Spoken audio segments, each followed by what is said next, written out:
Hey everybody, welcome to this B1 English listening practice video. You can use this video to practice your listening and comprehension as I speak.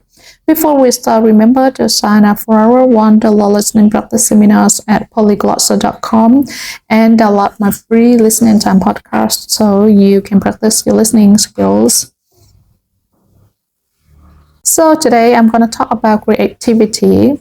I feel like this is a topic that doesn't get discussed much outside of certain artistic communities. However, I think it's something important that plays a role in all of our lives. First of all, let's try to define creativity. One of the definitions I found were the following: the use of the imagination or original ideas. This is exactly how I describe it. When you produce something original, whether it be an idea, solution, game, or work of art, you're being creative. So that would mean that the opposite of being creative is doing things or copying things that other people do or tell you to do. In many situations, this isn't a bad thing. There are a plethora of situations that don't call for creativity. In this case, the best thing to do is follow others' plans or processes that are already laid out for you. When you're on the job, it's probably not good for you to always try to be creative. You might actually end up making things worse that way. However, there are many situations in which creativity is good, and so we should try to foster that in ourselves and in our children. I mentioned children because in my opinion, creativity is an essential part of being a child. For example, when I was a young kid, I played outside practically every day with my neighbors, and the games we played involved a lot of creativity on our part. We had to imagine certain scenarios, think of rules to follow, and invent many aspects of these games as we went along. This called for creative thinking because we had to make these games interesting and fun. However, nowadays, this type of play isn't quite as popular as it used to be. Sure, many kids invent games and play outside, but it's becoming increasingly normal for kids to spend hours in front of a screen every day. Their sort of entertainment comes from what they are shown on this device, so they don't have to be creative to have fun. Some people might not consider this a big problem, but I do.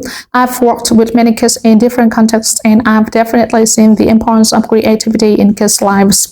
I've taught many kids that don't have this tendency to be creative, and in my opinion, that has had some negative effects on their lives. In many cases, these kids have worse communication skills, and they seem to have less self-confidence. However, on the other hand, I've known some kids who probably had too much freedom in their creativity, and this also seems to have some negative effects. For example, these kids sometimes has trouble following rules. In summary, I think that we should create an environment for our kids that fosters creativity, but also think that we should train that creativity at times. So how can we train our creativity and become more creative in general?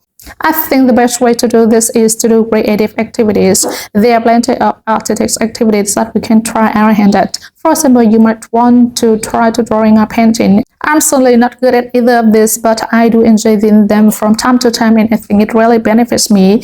It takes me out of my comfort zone and forces me to think and move in a way that's not too familiar to me. Another creative activity that you might want to try is creative writing. Not many people enjoy in this activity on a regular basis, but they should. It makes you think of words and phrases that you might not normally use, and it forces you to describe things in a way that you're not used to. Needless to say, fiction writers are some of the most creative people out there. I'm sure there are also many other activities you could think of that could help you train your creativity. Okay, now I'm gonna ask you 3 questions about today's video. Write your answers in the comment down below. Number 1, what's the opposite of being creative? Number 2, what's one reason why many kids don't play creative games nowadays? And number 3, what's one activity that you can do to train your creativity? Before we go, remember to sign up for our $1 listening practice seminars and download my free listening time podcast to practice your listening skills.